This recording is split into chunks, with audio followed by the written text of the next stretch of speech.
Senator Cruz. Thank you, Mr. Chairman. For 8 years under Barack Obama, the Department of Justice was politicized and weaponized. When you came before this committee in your confirmation hearing, you promised things would be different. I asked you specifically, quote, will you commit to this committee that under your leadership, the Department of Justice will not target the political opponents of this administration? Here was your answer, quote, absolutely. It's totally inappropriate for the department to target any individual because of their politics or their position in a campaign. That was your promise just a few months ago. I'm sorry to say you have broken that promise. There is a difference between law and politics. And General Garland, you know the difference between law and politics. Law is based on facts. It is impartial.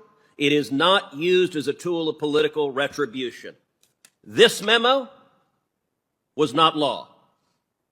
This memo was politics. On Wednesday, September 29th, the National School Board Association wrote a letter to the president asking the president to use the Department of Justice to target parents that were upset at critical race theory, that were upset at mask mandates in schools, to target them as domestic terrorists. On the face of the letter was in repeated consultation with the White House, an explicit political consultation with the White House. That was on Wednesday, September 29th. 5 days later, on Monday, so right after the weekend, boom, you pop out a memo, giving them exactly what they want. Now, by the way, I understand that. In politics, that happens all the time. An important special interest wants something. Sir, yes, sir. We're going to listen to them. Let me ask you something, General Garland. In the letter, which you told the House of Representatives was the basis for this abusive memo targeting parents, how many incidents are cited in that memo? I have to look back through the memo. I can't count it. You don't know. How many of them were violent? Again, the general report. How many of them were violent? Do you know? I don't know. You don't know. And there's a reason you don't know. Because you didn't care, and nobody in your office cared to find out. I did a quick count just sitting here. During this hearing, I counted 20 incidents cited. Of the 20, 15 on their face are nonviolent. They involve things like insults. They involve a Nazi salute. That's one of the examples. My God, a parent did a Nazi salute at a school board because he thought the policies were oppressive. General Garland is doing a Nazi salute at an elected official. Is that protected by the First Amendment? Yes, it is. Okay. 15 of the 20 on the face of it are not violent. They're not threats of violence. They're parents who are unhappy. Yet, miraculously, when you write a memo, the opening line of your memo, in recent months, there has been a disturbing spike in harassment, intimidation, and threats of violence. You know what? You didn't look, and nobody on your staff looked. Did you even look up the 20 instances? As I testified, the decision to make send the memo is for an assessment. Did you look up the 20 instances? I did not read. Did anyone on your staff look them up? I don't know the answer, but it's not but of course memo. You don't. In general, there's a reason. Look, you started your career as a law clerk to Justice Brennan. You've had many law clerks during the year, during your time as a judge. I was a clerk to Chief Justice Rehnquist. I'll tell you what, if I drafted an opinion for the Chief Justice and walked in and it said, there's a disturbing pattern of violence. Well, Ted, how do you know that? Well, I got an amicus brief here who claims it. You would fire a law clerk who did that. You're the Attorney General of the United States. This was not a tweet you sent. This is a memo to the Federal Bureau of Investigations saying, go investigate parents as domestic terrorists. That is not what the memo says at all. It does not. Is it what the letter says? That is not what. Is it what the letter says? I don't care what the letter says. You don't care. You said it was the basis of your memo. You testified under oath before the House of Representatives. The letter was the basis of your memo. Now you don't care about the letter? The letter and public reports of violence and threats of violence. My memo says nothing about domestic terrorism, says nothing about parents committing any such things. My memo is an attempt to get an assessment of whether there is a problem out there that the federal government needs to resolve. The letter on its face says the actions of the parents could be the equivalent to a form of domestic terrorism. And that is wrong. And asks the president to use the Patriot Act in regards to domestic terrorism directed at parents. This was the basis of your memo. My memo. The Department of Justice, when you're directing the FBI to engage in law enforcement, you're not behaving as a political operative because a political ally of the president says, hey, go attack these parents because we don't like what they're saying. Department of Justice, you did no independent research on what was happening, did you? The memo has nothing to do with partisan. Did you do independent research? The memo has. Did you do independent research? The memo has nothing to do. Okay, you're with not answering that politics. question. You've testified you know nothing about the violent sexual assault that happened in Loudoun County, even though it's one of the bases in this letter.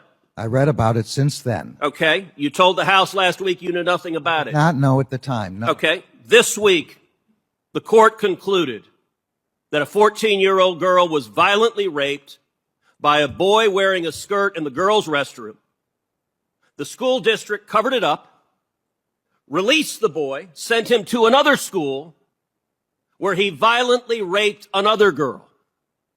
The father, who Mr. Hawley just showed you, was the father of the first girl. He was understandably, do you understand why a parent would be upset when your daughter is raped at school, the school board covers it up, and then lies to you and claims there have been no assaults, we have no instances of assaults in our bathroom, and that was a flat-out lie, as the court concluded this week. Do you understand why the parent would be upset? Absolutely, and any expressions of upset are completely protected by the First Amendment. Except you just called him a domestic terrorist. I never called him that. That's not correct. This letter calls him a domestic terrorist. You based a direction to the FBI, an official direction from the Attorney General, on this letter. And I'll tell you what, the NSBA is so embarrassed of this letter, they've apologized for it and retracted it, but you don't apparently have the same willingness to apologize and retract what you did. Let me ask you something else. A big part of this letter is that they're upset about parents not wanting critical race theory taught. Your son-in-law makes a very substantial sum of money from a company involved in the teaching of critical race theory. Did you seek and receive a decision from an ethics advisor at the Department of Justice before you carried out an action that would have a predictable financial benefit to your son-in-law?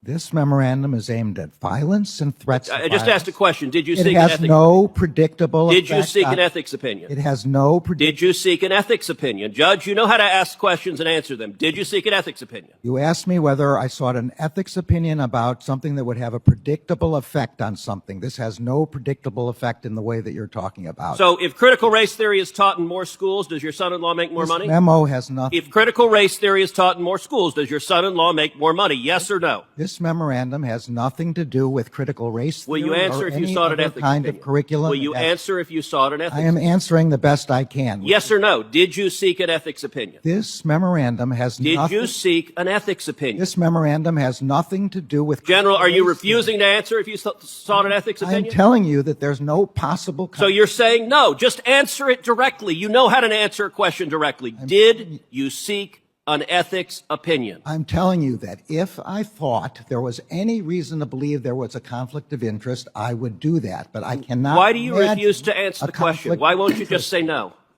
I'm sorry. You're not going to answer the question? I'm sorry. Ask the question again. Did you seek an ethics opinion? I'm saying again, I would seek an ethics opinion in. So no is the answer, where I correct? thought there was a conflict. Senator, your time is up. Let the record reflect the Attorney General refuses to answer whether he sought an ethics opinion, and apparently ethics are not a terribly high priority in the Biden Justice Department. I don't think that's a fair reflection of what I said. Then answer the question. Ted Cruz is not my favorite guy in the Senate, but I like when he's questioning or debating the left. Garland promised that the DOJ and FBI and our government is not going to be politicized.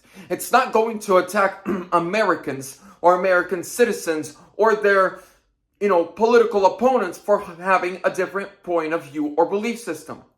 Well, he lied. They all lied. They are running around like communists, like tyrants. If you don't fall in line with their ideology and agenda like a robot, then you're automatically an enemy and they're going to go after you.